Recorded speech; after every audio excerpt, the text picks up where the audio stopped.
विश्व शांति हेतु जागो जागे प्रेम बंधुत्व, ज्ञान गंगा बह रही स्व पर प्रकाश में।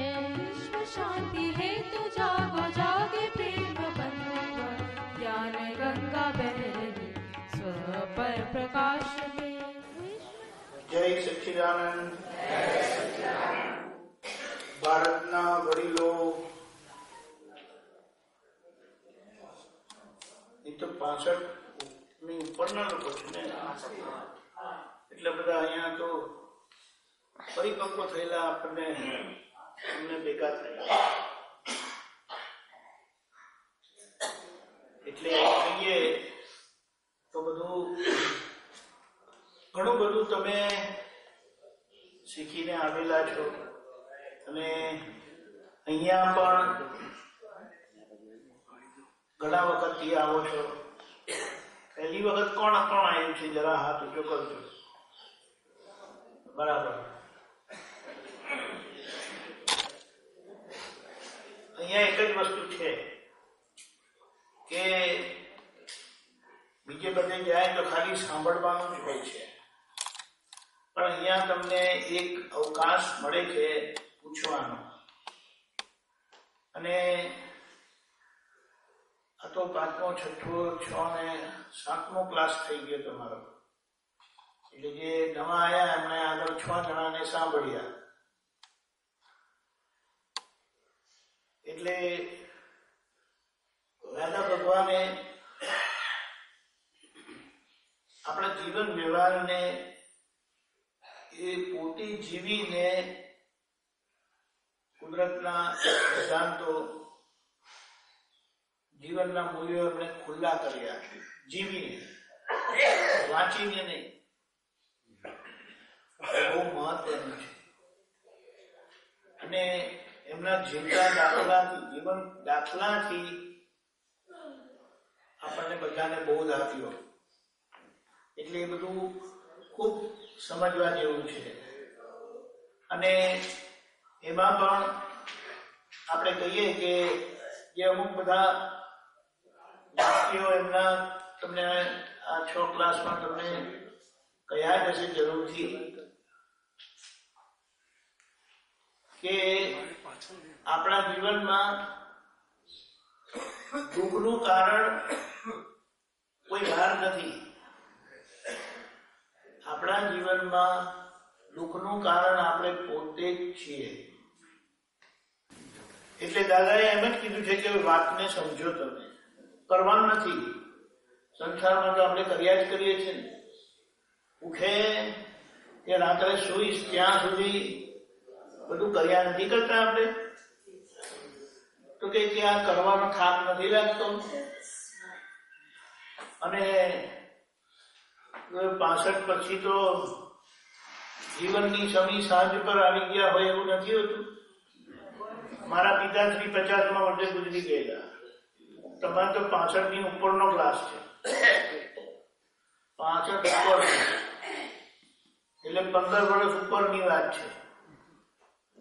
એટલે આ તો વાત સમજવાની કે તમે લોકો ખૂબ કરીને આવેલા છો અને જીવનનો સરસ અનુભવ બી છે તમારી પાસે. એટલે અમુક બાબતો આપણે થોડી સમજી લઈએ ને તો પછી એ પ્રાથમિક સમજણથી આપણી આગળનું એની મેળે ગોઠવાઈ જાય. જેમ આપણા આખા જીવન વ્યવહારમાં આપણું નક્કીપણું બહુ જરૂરી છે, મહત્વનું છે. આપણે નક્કી કરીએ ને એ પ્રમાણે થાય છે. એક વખત નક્કી કર્યું ને પછી ક્રિયા કરવાનો બોજો રહેતો નથી. નક્કી કર્યું ને એ નક્કીપણું જ આપણી પાસે કરાવે. પૂછવું છે? હા, આપણે નક્કી કરીએ.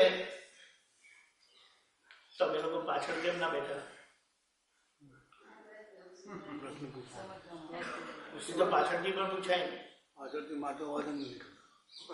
બીજું કહેવા માંગુ, અહીં આગળ બેસવાનો તમારો નિશ્ચય હતો. પેલા લોકોને કહીએ કે ભાઈ તમે પાછળ કેમ બેઠા, તો એમનો નિશ્ચય હતો. ખુરશીઓ તો આગળ પણ લવાય એવી હતી, એવું કઈ નથી. એટલે મુદ્દો એ છે કે આ બહુ જ સામાન્ય વાત છે. બેસવાની વાત તો ખૂબ સામાન્ય છે. એટલે આટલાથી લઈને આખું જીવન જે છે તે આપણા નક્કી કરેલા પર આધાર રાખે છે. એમાં જે આપણે એમ કરીને પણ કીધું છે કે વિનાશ કાળે વિપરીત બુદ્ધિ કીધી છે. એ નક્કી કરેલાના આધારે આપણા જીવનનો ભોગવટો છે. એટલે એમાં કર્મો પણ કામ કરે છે. એમાં કર્મો પણ કામ કરે છે. એટલે અને મુદ્દાની વાત એક બહુ સરસ આપી આપણને કે મારા મન વચન કાયાથી કોઈને દુઃખ ન હો. એટલામાં શું થઈ ગયું? આટલું આપણે નક્કી કરીએ કે મારા મન વચન કાયાથી કોઈને પણ કિંચિત માત્ર દુઃખ ન હો. એમાં હું એમ પૂછું છું, કયો ધર્મ, કયો વ્યવહાર બાકી રહી છે? મને સમજાવો. એ મને કહો. તમે કશું બાકી રહે છે એમાં? પેલી શ્યારવાદની વાત પૂછી હતી ને, તે એમાં આવી ગયું? આવી જાય. વિચારો તમે. હવે શ્યારવાદ કે તો માથું ખજવાડો કે નહીં તમે, કારણ કે શાસ્ત્રીય શબ્દ છે. અને મન વચન કાયાથી કોઈને પણ દુઃખ ના હો એ મૌલિક શબ્દ છે, શબ્દ રચના છે, કોઈને બી સમજાય. ત્યારબાદ તો શાસ્ત્ર ભણતા હોય ને એમને પણ કદાચ સમજમાં એક્ઝેક્ટ આવે નહીં, કારણ કે એનું વર્ણન કરે ને તો શાસ્ત્રમાં વર્ણન કરવું એવું કરે, આપણને સમજણ પડે એવું ના થાય. ખ્યાલ આવ્યો? એટલે આટલા જ ભાવમાં, આટલા જ નિશ્ચયમાં, આટલી જ પ્રાર્થનામાં દાદાએ આપણને આખો મોક્ષ માર્ગ આપી દીધો. સંસારમાં સુખી થવાનો રસ્તો પણ એમાં જ આવી ગયો. નહીં આવી ગયો? મને કહો. કે તમે જે કરવો તે કરજો, તો મને દુઃખ ના થાય એ જોજો. અને આપણો ભાવ જે છે તે આપણને ધીમે ધીમે કરીને છે મોક્ષે લઈ જશે. એટલે વ્યવહારમાં પણ જેમણે નક્કી કર્યું કે મારે કોઈને દુઃખ આપવું નથી, એ કેટલા કામ બાંધશે? મને કહો. જેમણે નક્કી કર્યું કે મારે કોઈને દુઃખ આપવું નથી, એ કેટલા પાપ બાંધશે? મને કહો. પાપ બંધાય એવો વિચાર આવશે, એવું બોલશે, એવું કરશે, તો અંદરે જાગૃત થઈ જશે. એ આપણે નક્કી કર્યું છે કે કોઈને દુઃખ ના આવે, એ તો આપણા જેવું દુઃખ ના આવે. મૂળમાં વખતે કર્મના હિસાબે પણ જો એ થયું તો આપણે ફરી જવાના, આપણે ફરી જવાના. નહીં તો કોઈ માણસ ફરે નહીં. આમ જ કરવા જેવું હતું કે ભાઈ આ ઘાટના જ હતા, પણ આટલી જ પ્રાર્થનામાં આપણું આખું મન ફરી ગયું. કોઈને દુઃખ ન હોય, કેટલી મોટી વાત થઈ ગઈ. અને એ પ્રાતઃવિધિમાં આપ્યું. પ્રાતઃવિધિનો મતલબ એ કે સવારના ઉઠો ને તેવી પહેલી પ્રાર્થના તમારે એ કરવાની. પહેલા નમસ્કાર કોને કર્યા? નમો હરિહંતાનો. શ્રી સિમંદર સ્વામીને નમસ્કાર નમસ્કાર નમસ્કાર. હવે સિમંદર સ્વામી ભગવાન એટલે તીર્થંકર ભગવાન અને હાજર દેહ સાથે, અને આપણને એ ચિંતા ભગવાન જોડેનું અનુસંધાન કનેક્શન દાદા ભગવાનના માધ્યમ થકી આપ્યું. દાદા ભગવાન એક પ્રગટ યોગ છે, આ કાળનો પ્રગટ યોગ, વ્યક્તિ નહીં, પ્રગટ યોગ. અને જબરજસ્ત યશ નામ કર્મ વાળા છે, જબરજસ્ત. તમે દાદા ભગવાનનું નામ લઈને કંઈ પણ કરશો તો થશે, પણ સમજી વિચારીને કરજો.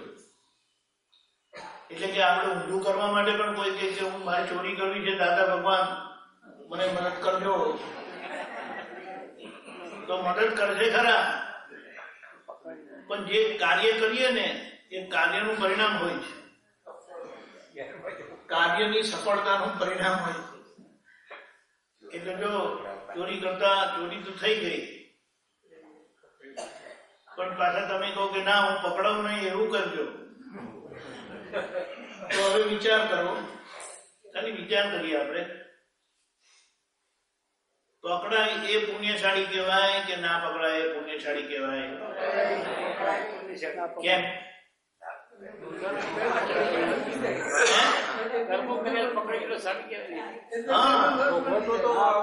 એને એમ કહેવાય કે ચોરી કરીને પકડાઈ ગયા ને તો ત્યાં ચોરી બંધ થઈ જશે.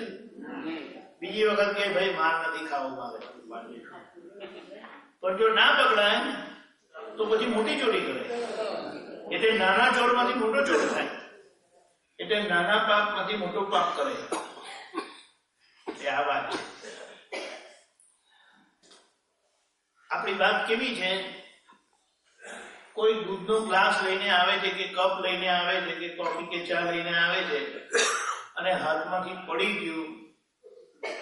સાંભળજો, શું કીધું? હાથમાંથી પડી ગયું.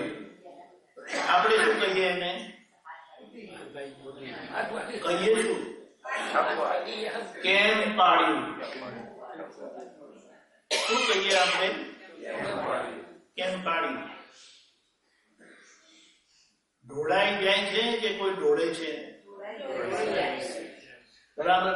અને દૂધ, ચા ને કોફી જેવી વસ્તુ સામાન્ય રીતે કોઈ ઢોળે નહીં, ઢોળાઈ જાય. એટલે જે બને છે ને એમાં કરવાપણાનું આરોપણ કરીએ છીએ. અને જ્યારે આપણને ખબર પડે કે આપણે એવું આરોપ કરીએ ત્યારે આપણા ભાવ કેવા હોય?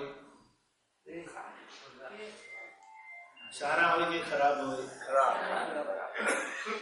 પણ આપણને ખ્યાલ જ નથી આવતો. એટલે દાદા ભગવાને એમના જીવન વ્યવહારમાં આવી બધી નાની નાની વાતોને ખૂબ વિચારી વિચારીને એનું પૃથ્થકરણ કર્યું. એવામાં એક જણાએ એમને એમ કીધું કે ઈંડા ખાવાથી તાકાત આવે છે, મજબૂત થવાય છે. ઈંડા ખાવાથી મજબૂત થવાય. એટલે દાદાએ કીધું કે ઘણો ફેસલો લાવવો પડશે. એટલે કે આનું પાક્કું સમાધાન કરી લેવું પડશે કે હકીકત શું છે. આ ખાવું કે ના ખાવું એ વાત તો બરાબર છે, પણ એમણે તપાસ કરવી હતી કે હકીકત શું છે. હકીકત તો પછી હશે કે નહીં, સાચી વાત શું છે કરીને. એટલે એમને કીધું ખાઈ જવા દો. ત્યારે આપણને તો પેલો એમ જ વિચારે ના ખવાય, ખાઈશું તો જ પાપ થઈ જશે એમ કે. પણ નહીં, એમને શું કીધું તમે જોવા દો. એમણે ખાધું ને પછી એમના શરીરમાં જે બધું હાલ્યું ને તેના પછી એમને તારણ નીકળ્યું કે ઈંડા તાકાત શક્તિ આપતી નથી, પણ ઈંડામાં એવું તત્વ છે કે જે તત્વ આપણી અંદરની શક્તિ છે ને, જે એને શું કહેવાય, નહીં એ બરાબર છે, પણ અંદરની શક્તિ એટલે એને લેટન્ટ શક્તિ કહે છે. આપણે લિમિટેડ શક્તિ લઈને આવેલા છે કે અનલિમિટેડ શક્તિ લઈને આવેલા છે? જો આયુષ્ય લિમિટેડ હોય એટલે આયુષ્ય 50, 60, 70, 80, 90, 100 કઈ હોય, એની મર્યાદા હોય ને, કાયમના કોઈ જીવે એવું તો કોઈ છે જ નહીં ને. તો આપણી શક્તિ પણ મર્યાદિત જ છે. એ મર્યાદિત શક્તિ જે આખા જીવન સુધી આપણને મદદરૂપ થાય એવી છે કે અમુક કોઈ તત્વ ખાવાથી બહાર કાઢી આપે છે, એ અંદરની શક્તિ બહાર કાઢે છે. એટલે જે શક્તિ કદાચ 75મા વર્ષે તમને કામમાં લાગે એવી હોય, એ શક્તિ તમે 25મા વર્ષે આવું બધું ખાઈને કાઢો છો અને બતાડો છો કે હું તાકાત વાળો છું. પણ પછી 75મા વર્ષે ખાખી બાવા થઈ જશો. ખાખી બાવા એટલે શું? કશું રહેશે નહીં, ચલાશે નહીં, હાથ ઊંચો થશે નહીં. એમ કીધું છે કે કેટલાક લોકોને કેવું થાય છે કે મોઢા પર, આંખ પર માખી બેસે ને તો એ માખી ઉડાડવાની પણ શક્તિ રહેતી નથી. એવું જોયેલું છે. એટલે એમણે પછી તારણ કાઢ્યું કે આ કારણે આવું તત્વ, આવી વસ્તુ આપણે ખાવી નહીં. ભલે એમ લાગે કે તાકાત આપે છે, પણ એ આપણી તાકાત કાઢી આપે છે. જેને આપણે કરવું છે શું? એ તાકાતથી સમજો તમને સુવર્ણ પદક મળ્યું, સુવર્ણ પદક ને પછી આખો જીવન ગળામાં લટકાઈને ફરવાનું, બધાને બતાડવાનું સુવર્ણ પદક જીત્યો જો, અને પછી ચલાય પણ માખી ઉડાડવા માટે સુવર્ણ પદક કામમાં નથી લાગવાનું. એટલે આ દેખાદેખીની વાત કરી કે કેવી ભૂલ કરાવે આપણને. એટલે આના પરથી એમને કીધું કે માંસાહાર કરાય નહીં. અને બીજી વાત આગળની સમજણ એમ પણ આપી કે આપણે સફરજન કાપીએ કે આ શાકભાજી ખાઈએ તો એ લોકોને દુઃખ થાય છે, પણ આપણને ખબર પડે. અને એ દુઃખ માટે એ પોતે પણ એટલા જાગૃત નથી. એ દુઃખનું ભાન પોતાને પણ નથી. એનો મતલબ શું? કીડીને આપણે પકડવા જઈએ તો નાસી નથી જતી, બરાબર? કારણ કે કીડીને એ દુઃખનું ભાન છે. એવી રીતે આપણે ચોખા શું કહેવાય ઉકાળીએ કે શાકભાજી કાપીએ તો એને એનું કપાવાનું ભાન નથી, પણ કપાય છે ખરું. આ સમજાય? નાહવા માટે પાણી ગરમ નથી કરતા તો પછી એ ગરમ પાણી કરે તો પછી અંદર આ પાણી છે ને એને શાસ્ત્રીય ભાષામાં જલ કાય જીવો કીધા છે. એટલે જેનું શરીર જળ છે અને એવું એ જીવ છે, પણ એને એનું ભાન નથી કે મને ગરમ કર્યું ને મને ઠંડુ કર્યું ને એમ કરીને. કારણ કે ઇન્દ્રિયો એટલી ખુલ્લી થઈ નથી. અને એ હોય તો પણ એની બધે બૂમ પાડવાનું, ભાગી જવાનું કોઈ સાધન નથી કે એ એટલું આગળ પ્રગતિને પામ્યું નથી. અને એવું ઉકાળેલું પાણી આપણે પીએ ને આપણે તંદુરસ્ત રહીએ અને જે કંઈ ધર્મ કરીએ ધર્મમાં કમાયેલા 10% એના ભાગે જાય, પણ 90% તો આપણા ભાગે રહી ને. એટલે આ સમજણ આપી. હવે આ સમજણથી આપણે પાણી ઉકાળીને પીએ તો આપણે લાભ કરીએ. પણ પેલા કહે કે ઉકાળવાથી જીવો મરી જાય છે તો હું ઉકાળું નહીં અને બીમાર થઈને મરી જાય તો શું લાભ કર્યો? સમજાય? આનો વિવેક સમજવાનો. એટલે દાદાએ સારા સારનો વિવેક કરતા શીખવાડ્યું આપણને કે જેથી કરીને મનુષ્યપણામાં આપણે કેવી રીતે પ્રગતિ કરીએ. અને આપણે તો બધા પુનર્જન્મને માનનારા લોકો. એ પુનર્જન્મને માનનારા લોકો નાના કહેવાય કે મોટા કહેવાય? વૃદ્ધ કહેવાય. વૃદ્ધ એટલે ગયડા નહીં, અનુભવી. ગયડા ગાળા વાળે એમ કે છે ને, બરાબર. અહીંયા એ સમજણ છે, એટલે એનો લાભ આપણે લઈએ. એટલે આ થોડીક જ સમજણ પડી જાય ને તો જે 5, 15, 25 વર્ષ પછી જે આપણો દેહ ગયો આજે, પણ આ સમજણ સાથે જવાથી આપણું આગળ અનુસંધાન થઈ જાય છે. બીજું આપણે એમ કીધું કે વાત્સલ્યમૂર્તિ દાદા ભગવાનને નમસ્કાર કરું છું. પેલા શ્રીમદ સ્વામી ભગવાનને નમસ્કાર કરીએ છીએ, દાદા ભગવાનની સાક્ષીએ. અને દાદા ભગવાન, કારણ કે દાદા ભગવાનનું યોગ આજે કામ કરી રહેલું છે. જેમ કૃષ્ણ ભગવાનને અર્જુનને જ્ઞાન આપેલું, દિવ્ય દર્શન કરાવેલા, હવે અર્જુન જો અહીંયા હોય તો આપણને લાભ ના થાય? કૃષ્ણ ભગવાન ના હોય પણ અર્જુન હોય તો લાભ થાય ને. એવી રીતે દાદા ભગવાન પાસે જ્ઞાન લીધેલા કેટલા બધા હજારોની સંખ્યામાં મહાત્માઓ છે. એટલે તમે જયારે દાદા ભગવાનને નમસ્કાર કરું છું કરીને કરો ને, તો એમને તો પહોંચે, પણ એમનું પ્રગટ માધ્યમ હોવાના કારણે એમના પ્રગટ માધ્યમથી પાછું તમારી અંદર જ આવે અને ખૂબ કામ કરે. એ ખૂબ કામ કરે, કારણ કે પ્રગટથી પ્રગટ થાય. એટલે આ દાદા ભગવાનના સિંહ જે કારો બોલાવે છે ને આપણે અહીંયા, એ તમે ખૂબ બોલાવજો. અને જયારે તમે આ થોડું અક્રમ વિજ્ઞાનનું પણ એ લોકોએ માસિકનું તમને અહીંયા એનાઉન્સમેન્ટ કરેલું છે. દરેક જણ નહીં લાવી શકે તો ગામમાં એક જણ તો એનો એ થજો, મેમ્બર થજો, તો કારણ કે તમને એની જાણકારી મળે કે આ નજીકના ગામમાં સમજો, તમને ખબર પડે કે અહીંયા કીર્તન ભક્તિ થાય છે 24 કલાકની થવાની છે, તો તમે એનો લાભ લઈ શકો. જાણકારી તો જોઈએ ને, જાણકારી કેવી રીતે આવે. એટલે આ વાત છે. એટલે દાદા ભગવાનના સિંહ જે કારો એ આપણા અંદરના ચેતન સ્વરૂપ ભગવાનની ભક્તિ છે. એ જ કૃષ્ણ ભગવાન છે, એ જ રામ ભગવાન છે, એ જ મહાવીર ભગવાન છે, એ જ અલ્લાહ છે, એ કારણ કે ભગવાન નામથી નથી ઓળખાતા, એમના સ્વભાવથી ઓળખાય છે.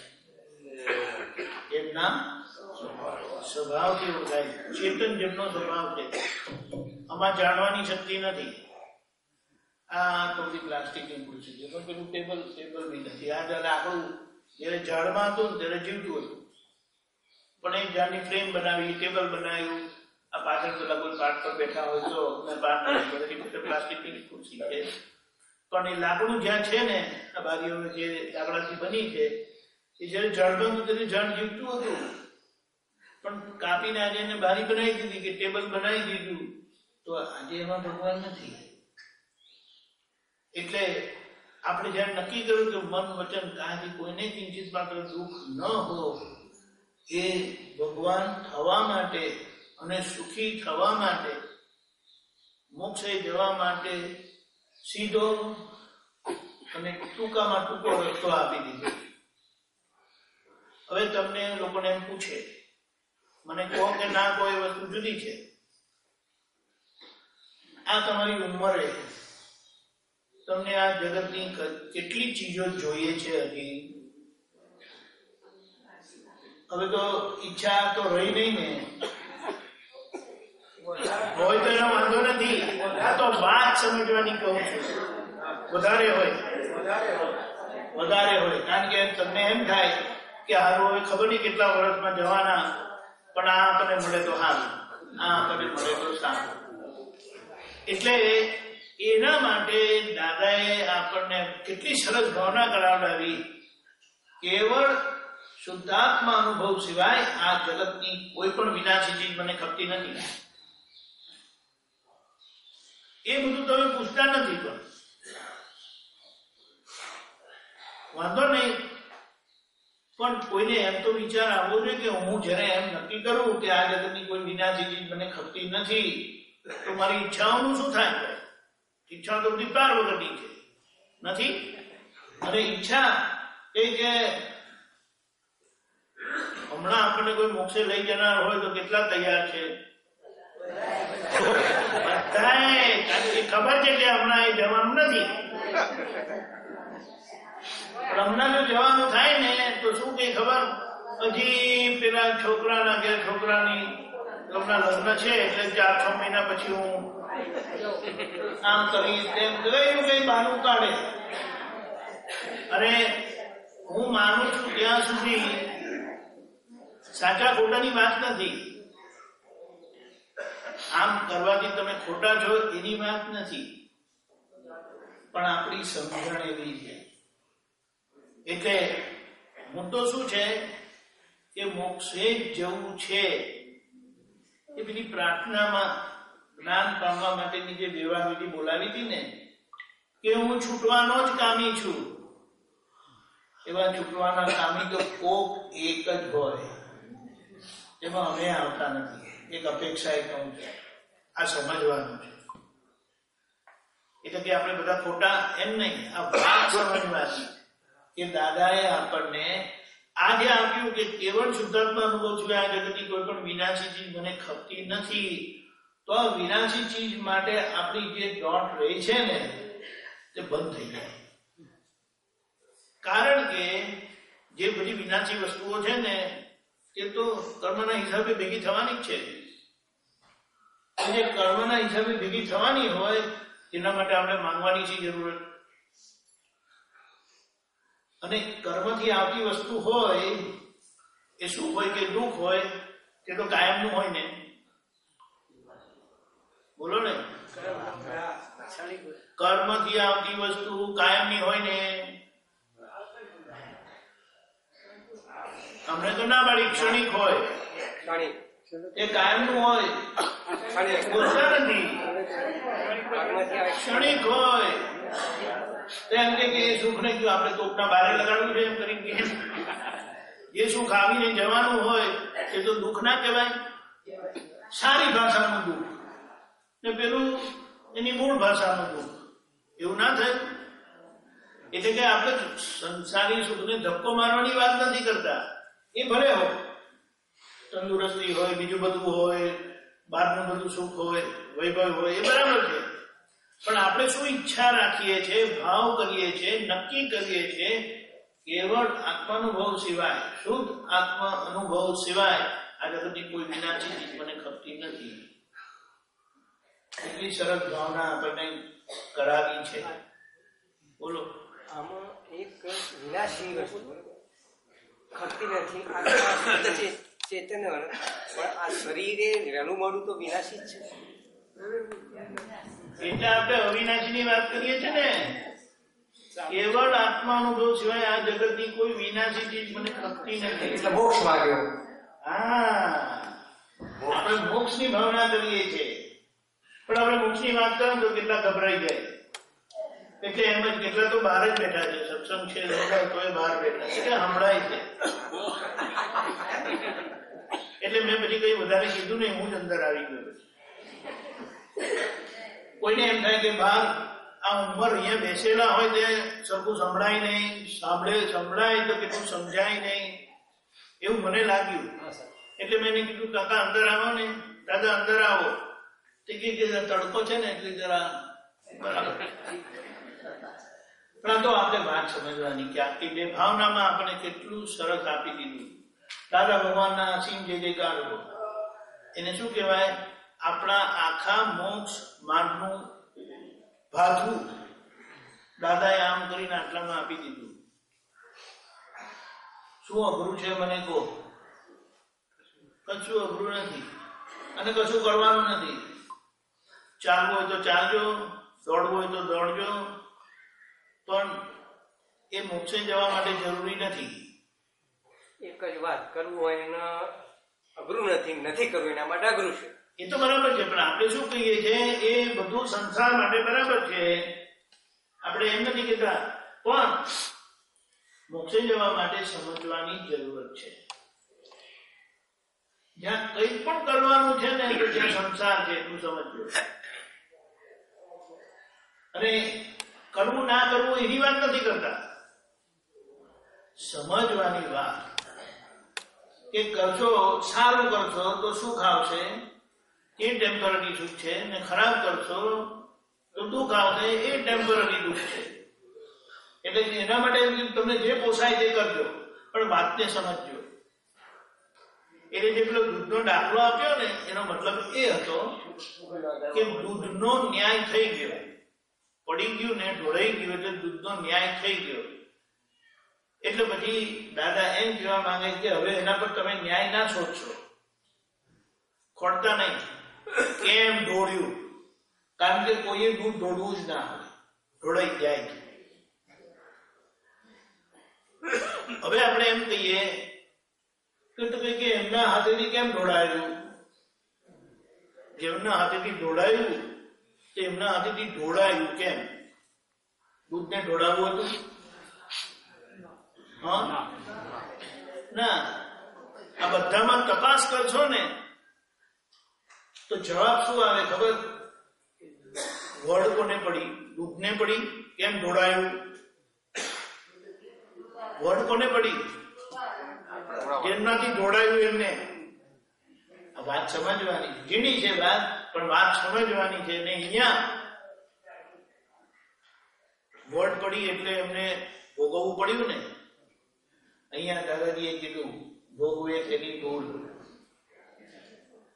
એમને આ દુઃખ ભોગવવાનું હતું વડ ખાઈને, એટલે એમના હાથમાંથી દૂધ પડ્યું. દૂધને શું ફેર પડે છે? એ ધરતીમાને અર્પણ થાય છે કે કોઈ જીવતા માણસને અર્પણ થાય કે પછી ભગવાનને અર્પણ થાય?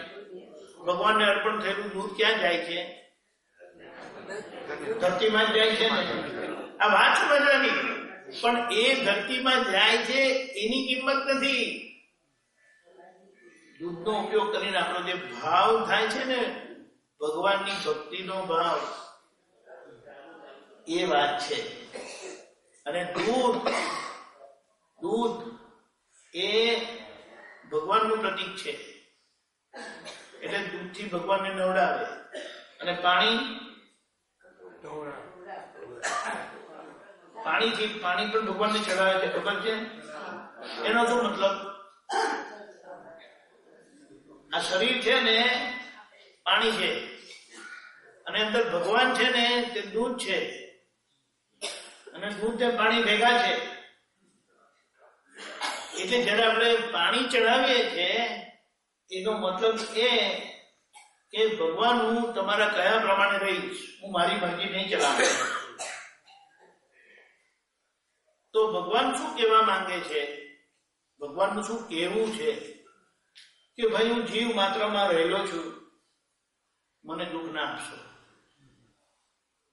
તો કે આપણે પાણી ચડાવીએ ને ત્યારે ભગવાનની આ આજ્ઞા આપણે પાડવાની કે જીવ માત્રમાં હું રહેલો છે એટલે મને દુઃખ ના આપશો. એટલે કે કોઈ પણ જીવને દુઃખ ના આપશો. તે દાદાએ આપણે ભાવના કરાવી, પ્રાપ્ત મન વચન કયા કે આ જગતના કોઈ પણ જીવને કિંચિત માત્ર દુઃખ ન હો પાણી ચડાયા વગર. પાણી ચડાવતા હતા તો આ ખબર હતી? નહોતી ખબર. પણ કીધેલું કે પાણી ચડાવવાનું, દૂધ ચડાવવાનું. એટલે એક લોટામાં પાણી લઈ જાય ને બીજા લોટીમાં દૂધ લઈ જાય. પેલા પાણી ચડાવે ને પછી દૂધ ચડાવે ને પછી કે ત્યાર પછી હું મોડામાં અન્ન કે પાણી વાપરું છું. જો આપણે આ સમજણ પડે તો પછી પેલી ક્રિયા કરવાની જરૂર નહીં. હવે તમારી ઉંમર થઈને પેલા કે ગામના પાદરે મંદિર છે અને ત્યાં જઈને તમે પાણી ચડાવો અને દૂધ ચડાવો તો પછી કોઈને કહેવું પડે ને, દીકરા મને લઈ જજે, પપ્પા મને ટાઈમ નથી, દાદા મને ટાઈમ નથી, આમ છે તેમ છે. તો અંદર કેટલો કકડાટ થાય. અને ઘરમાં બેઠા બેઠા આપણે એમ કહીએ કે પ્રાપ્ત મન વચન કાકી આ જગતના કોઈ જીવને કિંચિત માત્ર દુઃખ ન હો, તે લાભ થઈ ગયો ને આપણો. ક્રિયા કોઈ ખોટી નથી, ક્રિયાની પાછળ એનો આશય ભાવનો છે. અને દાદાએ આપણને એ ભાવ ઘરે બેઠા જ્યાં છો ત્યાં એ કથા શીખવાડી. સરસ થયું કે નહીં?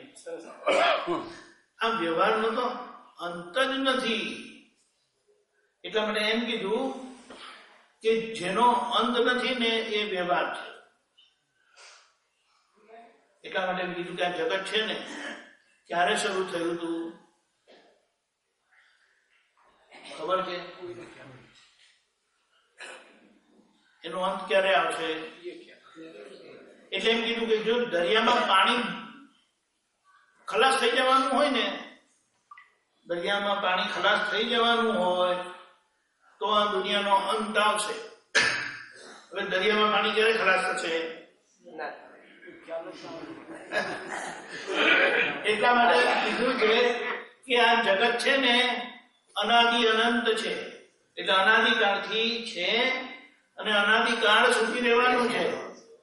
પણ આપણી પાસે ટાઈમ લિમિટેડ છે, ખરું કે નહીં? આપણી પાસે લિમિટેડ ટાઈમ છે અને લિમિટેડ ટાઈમમાં આપણને આટલી સરસ સમજણ મળી છે એટલે એનો લાભ લઈ લેવાનો. અને પછી આપણી શરીરને એના પ્રમાણે જે કંઈ માફક આવતું એ ખાવાનું. જીભને સારું લાગે છે એટલે શરીર પર અત્યાચાર ના કરશો. બીજું, જીભને સારું નથી લાગતું એટલે પેટ પર અત્યાચાર ના કરશો. એનો મતલબ શું ખબર? કે જીભને સારું નથી લાગતું, સમજો શરીરને સારું હોય ને તો ખાજો. કડવાશ કોઈને ગમતી નથી ને, પણ કડવાશ ખાધા વગર શરીરમાંથી તકલીફ જતી નથી, રોગ જતો નથી. એટલે ઘણા લોકો તો ખાઈ શકે છે, ખાય છે, પણ આ તો વાત સમજવાની. ભાવે તે ખાવું નહીં, જે શરીરને જરૂરી છે તે ખાવું. ભાવે ના ભાવે રાખે તો શરીરનું શું થાય? એના લીધે આ મુશ્કેલી આવે છે. એટલે આ બધી સરસ સમજણ આપી છે, એ સમજણથી જીવી જવું એને જાગૃત કહેવાય. કરી કરીને તો આપણે બહુ કર્યું. આ વાત છે. એટલે આમાં શું અઘરું છે કહો? બરાબર છે, આવી વાત છે. પછી શ્રીમંત સ્વામીની આરતી, દાદા ભગવાનની આરતી, દાદાએ કીધું કે આ 2 ફોટા રાખજો. શ્રીમંત સ્વામીના, ખાસ શ્રીમંત સ્વામીના ફોટો રાખજો. દાદાની આરતી એના માટે કરવાની છે કારણ કે એ પ્રગટ યોગ છે. એના માટે ફોટાની જરૂરત નથી, પણ રાખવો હોય તો રાખજો. પણ મુદ્દો શું છે? દાદાએ કીધું કે શ્રીમંત સ્વામી ભગવાન આપણો ધ્યેય છે કે આપણે ત્યાં પહોંચીએ. કેમ કે એમને આ જે જગ્યા પર આપણે જીવીએ છીએ ને, ભારત દેશ, એમાં ભારત દેશ નહીં પણ ભરત ક્ષેત્ર, અમેરિકા પણ ભરત ક્ષેત્રમાં જ આવે. એ એક જ ક્ષેત્ર છે. આખી આ 6 શું કહેવાય 6 ખંડ છે ને, એક જ ક્ષેત્રમાં આવ્યું. અને એ આખા ક્ષેત્રને શ્રીમંત સ્વામી ભગવાન જોડે અનુસંધાન છે, ઋણાનુબંધ છે. અને દાદા ભગવાન થકી એ અનુસંધાન આપણને દાદાએ કરી આપ્યું. પ્રગટના યોગથી આપણું પ્રગટ અનુસંધાન થાય. એટલે આટલું રાખજો. અઘરું છે કઈ? એટલે અહીંયા આપણે રોજ કરાવીએ ચારથી. દાદા એમ કીધું એમને એમ આપણું કલ્યાણ એમાં આપી દીધું. નહીં તો શું કરવું, શું ના કરવું? કોઈ કે આમ કરો, કોઈ કે તેમ કરો. પણ આ જીવતાનું અનુસંધાન એ જ મુખ્ય વસ્તુ છે. બોલો, આવી વાત છે. હવે તમને કોઈ પ્રશ્ન હોય તો વાત કરો. પ્રશ્ન તો બધા તમે બહુ બધા પૂછ્યા, પણ તમને આ કઈ વાત એમાં નહીં સમજાય હોય તો કરજો. બાકી આ ત્રિમંત્ર નવા આવ્યા છે એ લોકોના માટે ખાસ. ત્રિમંત્ર એને સંસાર વિઘ્ન નિવારક દાદા ભગવાન ત્રિમંત્ર કીધું છે. એટલે આપણી શારીરિક, માનસિક, આર્થિક, વ્યવહારિક, ધંધાની, સંબંધોની કોઈ પણ અડચણ હોય ને તો આ ત્રિમંત્ર બોલજો. કેવી રીતે દવા થશે તમને ખબર નહીં પડે, પણ એનું સમાધાન આવી જશે. પછી નમસ્કાર વિધિમાં આરાધના આપી છે. આપણે ભગવાનને પગે લાગીએ છીએ ને, પગે લાગીએ છીએ ને, એનો મતલબ શું? ભગવાનને પગે લાગવું એટલે શું? ભગવાન આપણે કયા શેનાથી ચાલીએ છીએ? પગથી ચાલીએ. એટલે ભગવાનની પાછળ પાછળ જવું છે.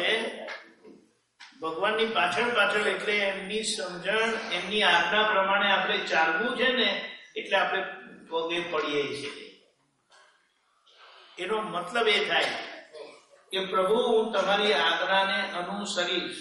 અને ભગવાનની આજ્ઞા શું છે? જીવ માત્રમાં હું રહેલો છું, કોઈને કિંચિત માત્ર દુઃખ ન હો.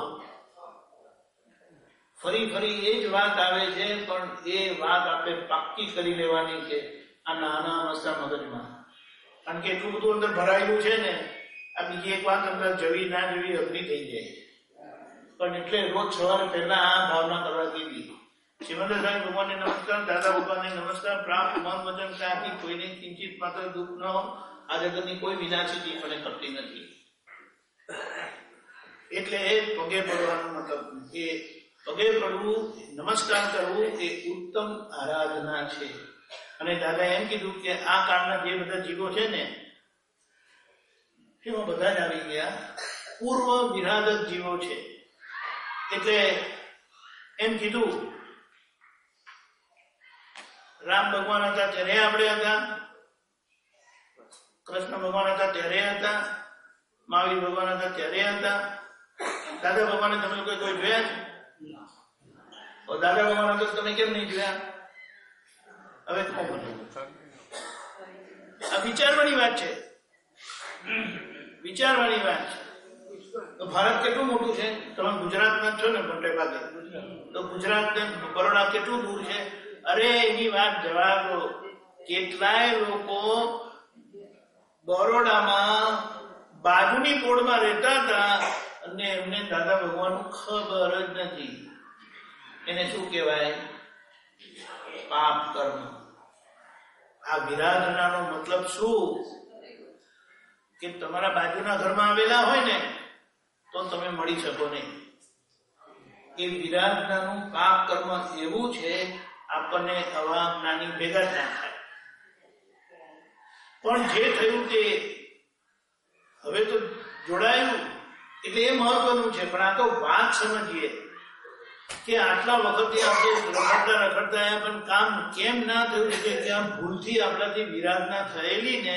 એટલે હું મારી વાત કરું ને તો 1977 એટલે 77 થી દાદા ભગવાન અમારા બાજુના ઘરમાં આવતા હતા અને હું મળ્યો છે 82 5 વર્ષ બાજુમાં. એટલે આપણે પેલું બારણું ખોલે ને તો સામેનું ઘર. 77 થી આવતા હતા ને હું 82 મળ્યો. તો એનું શું કારણ? અહીંયા એ વિરાધના જ કામ કરે. પણ કઈક પુણ્ય હતી એટલે મળી ગયા ને ગબડતું અહીં લગી આવી ગયા.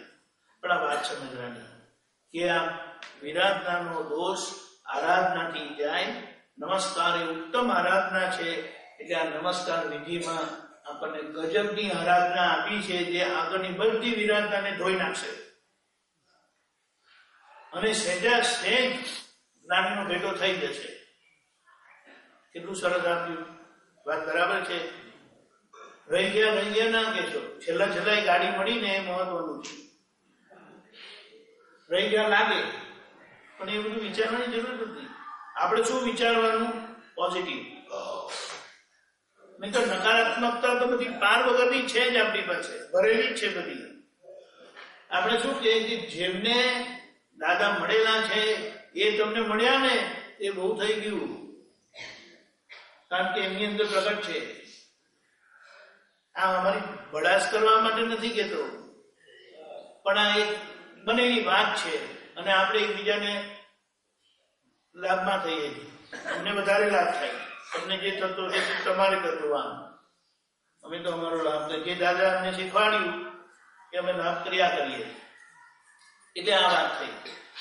9 કલમો દાદા ભગવાને કીધું. મેં 40 વર્ષ 50મા વર્ષે મેં જ્ઞાન થયેલું 1958 સુરત સ્ટેશન પર. અને એમને કીધું કે 40 વર્ષથી અમે આ ભાવના કરતા હતા. એટલે આપણે આમ અનુમાન કરીએ તો પોતે 10 વર્ષના હતા ત્યારથી એમને આ ભાવના શરૂ કરી હતી. હવે 10 વર્ષના હોય એમને કેટલી અક્કલ હોય છે આપણે સમજીએ, સામાન્ય રીતે હોતી જ નથી ને. આ ઉંમર થઈ તો નથી હોતું, પણ એ જોવાની વાત છે. કારણ કે એમને શું કીધું કે હું અવતારોથી કરતો આવ્યો છું. એટલે એમને તો એમ કીધું કે તમે તો આ મહાવીર ભગવાનને એ લોકોને જ છોડ્યા, કારણ કે હું તો ઋષભદેવ ભગવાનથી, એટલે આખું કાળચક્ર ફરીને આવ્યો. અને એમ નહીં, કેટલાય કાળચક્ર ફર્યા છે આપણે, અને આપણું ઠેકાણું પડ્યું નથી. પણ એમ ઋષભદેવ ભગવાનના ભગતની ખબર તો આવ્યો કે આજે આ કામ થયું. મુખ્ય વાત 40 વર્ષથી 9 કલમની ભાવના કરેલી, એનું આ ફળ આવ્યું.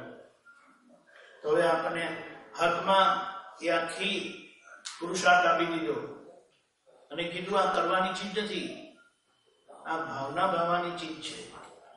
એ ભાવનાનું શું ફળ આવશે એમણે શું કીધું ખબર? આ સમય આજે એવો છે કે પાછું મનુષ્યપણમાં આવે એવું નથી. કારણ કે ચિંતા થાય કે ના થાય, અને ચિંતા તો કઈ નથી, ચિંતા તો બધાને જ હોય, પણ બીજાનું માથું ભાંગવાની તાકાત ધરાવે છે બધા, નથી ધરાવતા. આમ કરીને તેમ કરી સમજે છે શું એના મનમાં? તો એમ કીધું કે જેમને આવી ભાવના થાય છે ને, બીજાને દુઃખ આપવાની ભાવના, તે નરકમાં જવાની નિશાની છે. અને ચિંતા કરે ત્યાં જાનવરમાં જાય. જેમ કે 2 પગમાંથી 4 પગ થવાના એવી સ્થિતિ છે. હવે આપણે જ્યાં ભાવના કરાવી પ્રાપ્ત મન વચન ખાલી, કોઈને કિંચિત માત્ર દુઃખ ન હો, ત્યાં આપણા 2 પગ બચાવી દીધા.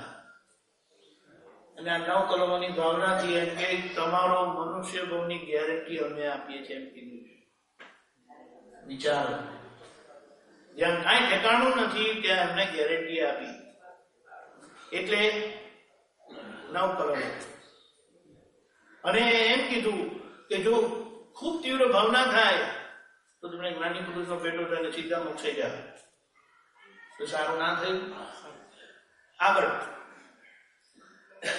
આપણે કોઈ પણ કાર્ય કરે છે ને તો અંદરના ભગવાનની હાજરી હોય જ છે, હોય કે નહીં? કઈ ગડબડ કરીને કોઈ હાજર નથી બીજા કોઈ, પણ આપણી અંદરના ભગવાન તો હાજર છે જ ને.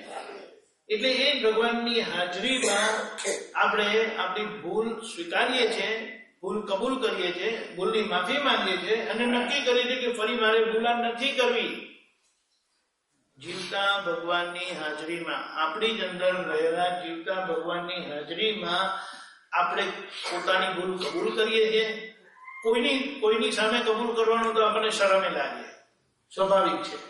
અને પાછા આપણે એમને કંઈ કીધું હોય તો એ બીજા 25 જણાને કહી શકે.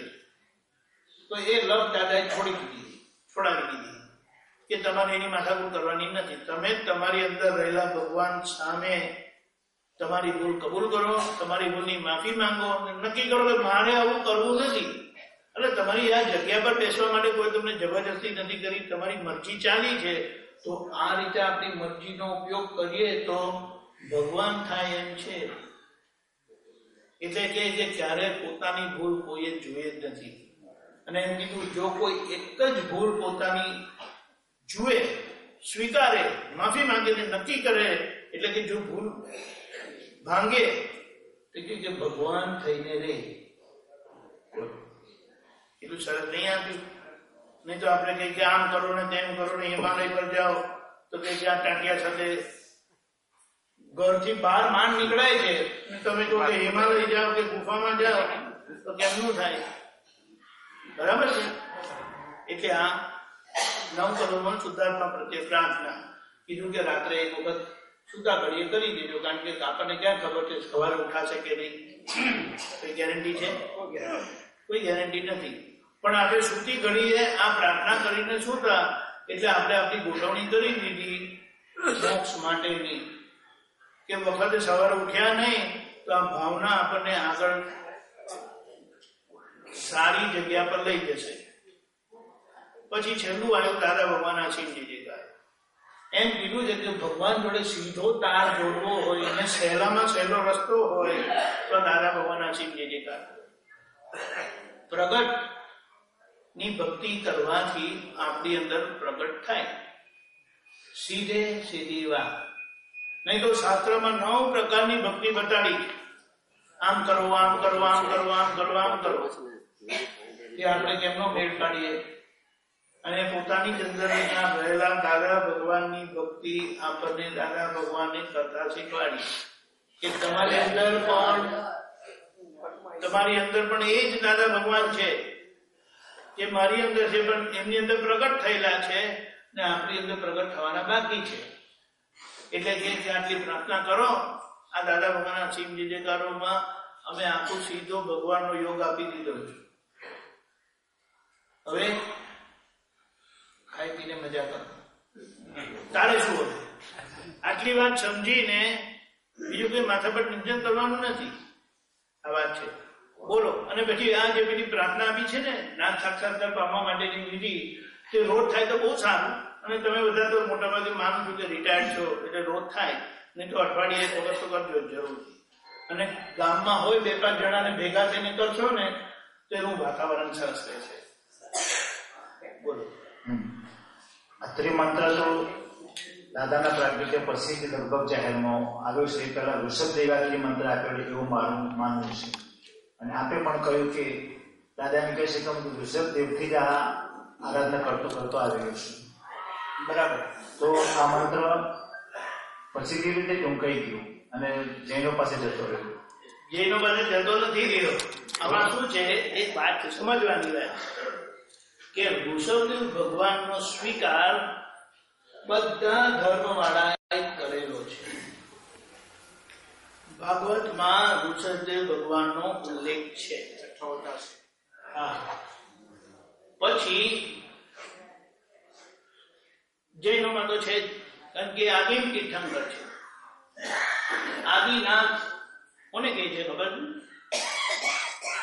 શિવજીને આદિનાથ કહે છે, ખબર છે? શિવજીને આદિનાથ કહે છે, એમ કહું છું.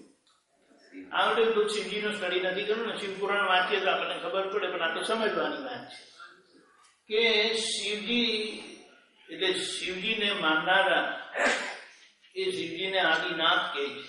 આદિનાથ એટલે ઋષભદેવ ભગવાન.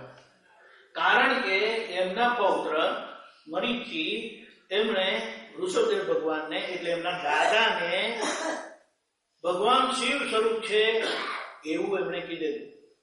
શિવ સ્વરૂપ એટલે કલ્યાણ સ્વરૂપ છે, જેમનાથી કલ્યાણ થાય, જેમનાથી આપણી મુક્તિ થાય. એટલે એ લોકો પણ આવ્યા. હવે આપણે કહીએ કે આ ક્રિશ્ચન લોકો એડમ કહે છે, ખબર છે? Adam and eve. જો તમને ખબર હોય, એ એડમ બીજું કોઈ નહીં પણ આ આદિનાથ. તેવી રીતે મુસલમાનો આદિમ એટલે ઓરિજિનલ પુરુષ, મૂળ પુરુષ, તે લોકો પણ એમને સ્વીકારે. પણ અમારા આદિમ જુદા, પેલા કે અમારા એડમ જુદા, પેલા કે અમારા આદિનાથ જુદા. પણ વાત પાણી ઋષભદેવ ભગવાન પાસે જ જઈને રોકે છે.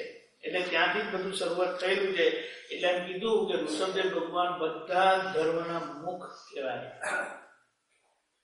પણ સમય જતા પેલા કે હમણાં જો 2 ઇંચ છેટું હોય, 2 ઇંચ દૂર હોય તો 1000 માઇલે કેટલું દૂર થઈ જાય? ખ્યાલ આવે? હમણાં જો 2 ઇંચ જુદા હોય તો 1000 માઇલે તો કેટલા દૂર થઈ જાય? 1,00,000 માઇલે તો બંનેનું અસ્તિત્વ જ ના રહે કે કોણ છે એમ કરીને. આવી રીતે થયું. કારણ કે ભગવાનની હાજરી ના હોય ત્યારે દરેક જણ પોતપોતાની રીતે હાંકે. ભગવાનને નિર્દેશ નથી કરતા, પછી વાત કરે આમ ને પછી આમ કરીને કરે. સમજી ગયા? મતલબ શું થયો? પોતાનો નિર્દેશ કરે. લાડવા ખાવા હોય ને એટલામાં એક વાત છે, આ તો સમજવાની વાત. 6 પ્રકારના ભગવાન કીધા છે. 6 પ્રકારના. તેમાં પહેલા 4 પ્રકારના ભગવાન છે ને એ પોતાની સ્થાપના કરે, પોતાને પૂજાવે. અને છેલ્લા 2 છે ને પોતાને પૂજાવે નહીં. કારણ કે દેહને પૂજીને શું કરવાનો છે? વિનાશી છે તેને.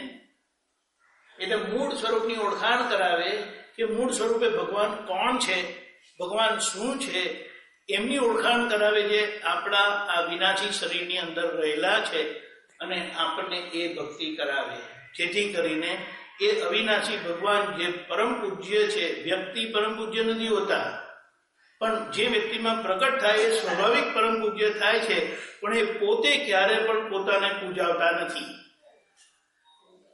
એટલે દાદા ભગવાન પોતે, દાદા ભગવાન અસીમ જે કારો બોલતા હતા ને, તો એ પોતે પણ આમ કરતા હતા, પોતે આમ કરતા હતા. એનો મતલબ શું થયો?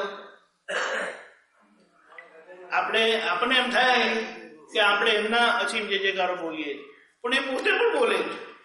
પોતે બોલે એનો મતલબ શું? કે કોઈ બીજા છે તો પોતે બોલે ને. એટલે એમને કીધું કે અમારી અંદર પ્રગટ થયેલા છે ને, એટલે 360 ડિગ્રીના પૂર્ણ દાદા ભગવાન છે. મને 4 ડિગ્રી ખૂટે છે ને, એટલે હું એ 4 ડિગ્રી પૂરી કરવા માટે હું બોલું છું. તમને થોડી વધારે ખૂટતી હોય તો તમે પણ બોલો, તમારી અંદર પણ એ જ છે. એટલે આખી વાત આ છે.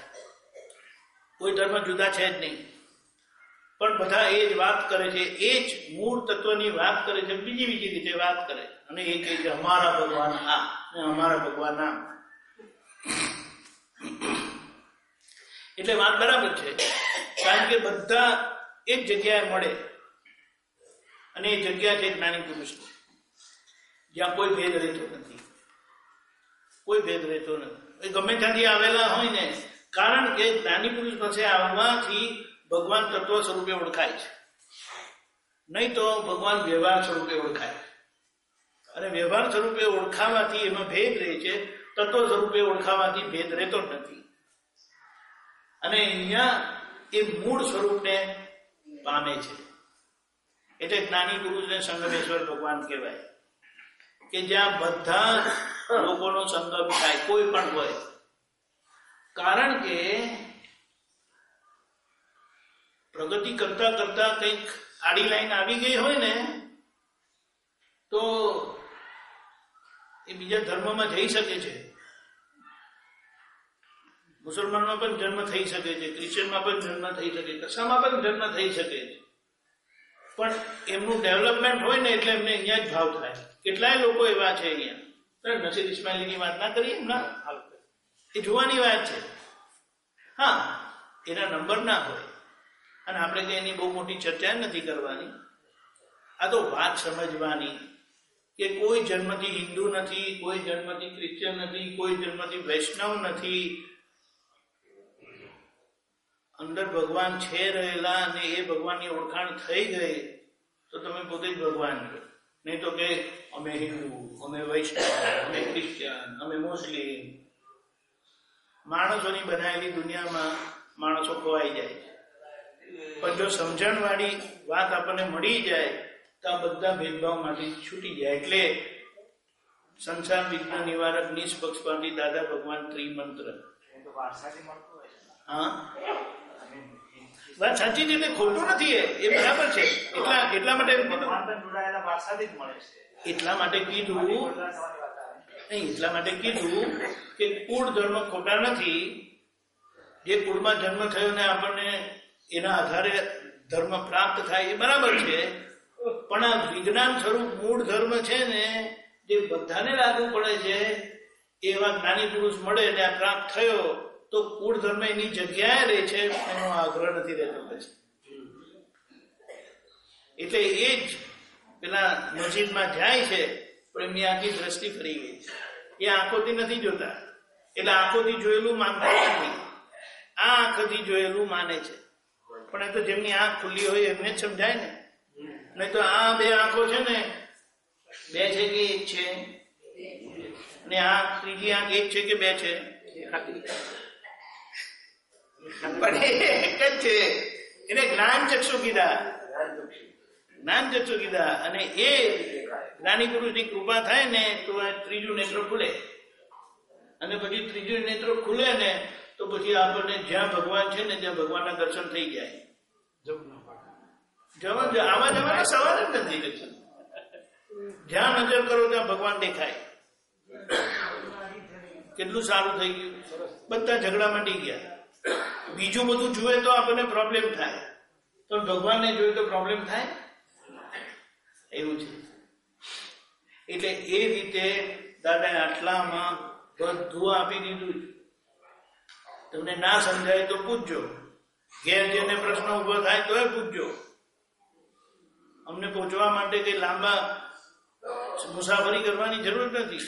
1, 2, 3, 4 ફોન કરશો ત્યાં તો સીધો અમારા લગી પહોંચી જ જશે. તમે કોઈને પણ પછી પૂછવું હોય અને મોટે ભાગે તો તમને જેમને ફોન કરશો ને એ તમને જવાબ આપી દે. પણ વખતે ના સમાધાન થયું તો પૂછજો. એવું છે. હવે આપણે પેલું દાદા ભગવાનના અસીમ જય જયકારો આ 10 મિનિટ બોલીએ. બરાબર છે?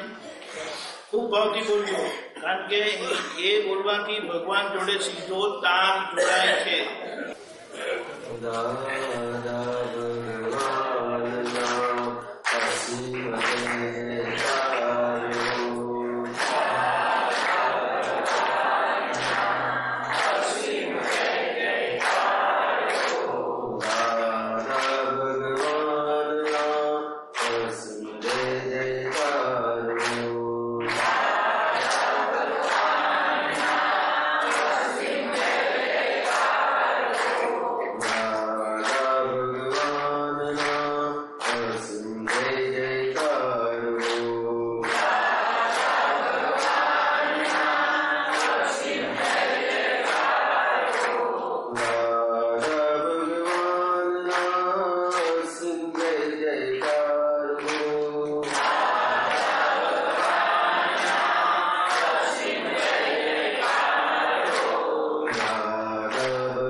जयकार हो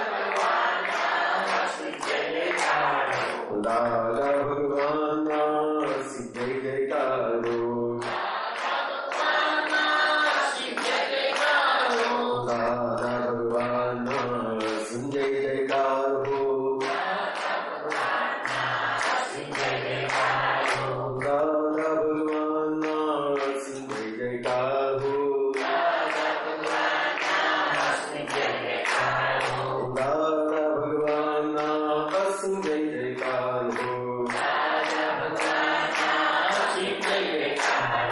दादा भगवान सिद्ध जयकार हो दादा भगवान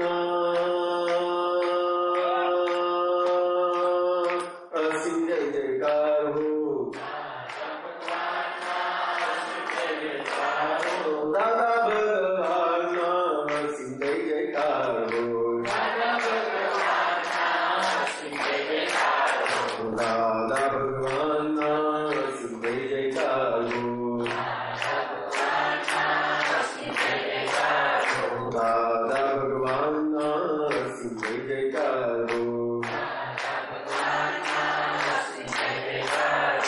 दादा भगवान सिद्ध जयकार हो